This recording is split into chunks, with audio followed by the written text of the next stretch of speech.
filing IRS Form 3922, which is the form that you can expect to receive if you've acquired stock through an employee stock purchase plan under Internal Revenue Code Section 423C.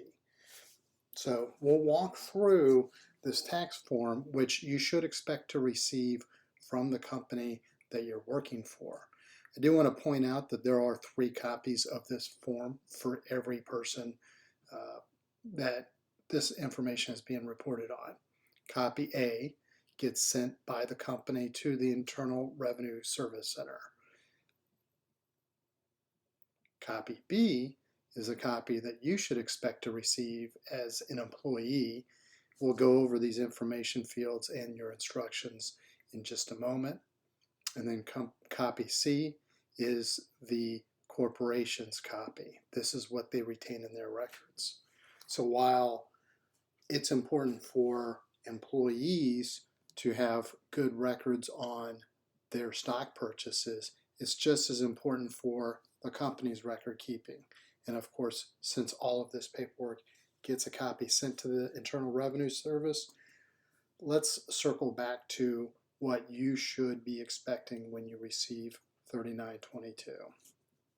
So, first of all, you should expect to receive this copy. On the left-hand side will be boilerplate material such as your company's name, address, city, postal code, zip code. You'll have the federal identification number or employer identification number. Then right next to it, you'll have your identification number as the employee, as well as name, address. There may be an account number if there's an account number associated with your stock transfer plan. Those should match up. So the right-hand side has 8 information fields that you should be somewhat familiar with. Field 1 is the date that the option was granted. So this does not constitute the taxable event related to stock options.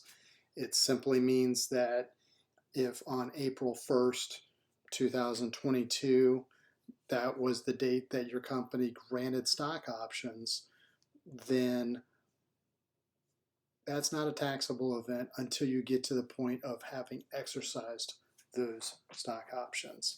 And that will be field number 2. So you should have a date that the option was granted. It might be the same date, it might be a different date. And you can expect that you will receive a different Form 3922 for every set of options that were granted on different dates. Many stock option plans have annual anniversaries, so April 1st might be the year that your next set of stock options becomes granted to you.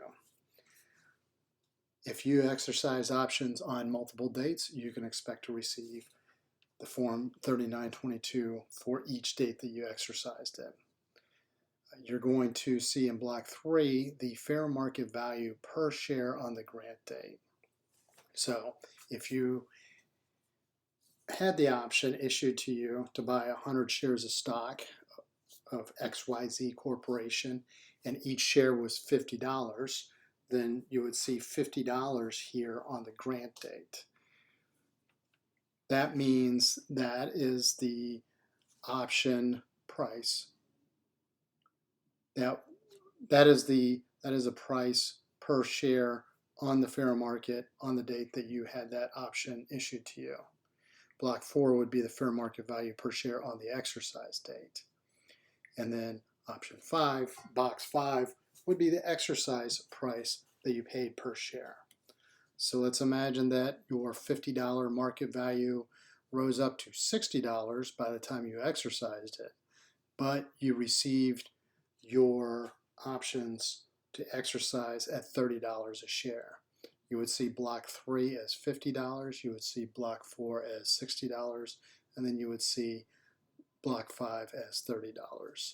Then the number of shares transferred. You would have the date of the legal title transfer and then the exercise per share as determined, as if the option was exercised on the date shown at the beginning of the grant. So basically, most of the time that's going to be the same. Sometimes it might be different. You'll need to refer to your stock purchase plan administrator for more details. And if you have any questions, you can always refer to the IRS Form 3922 that walks you exactly through what we just discussed. You can also feel free to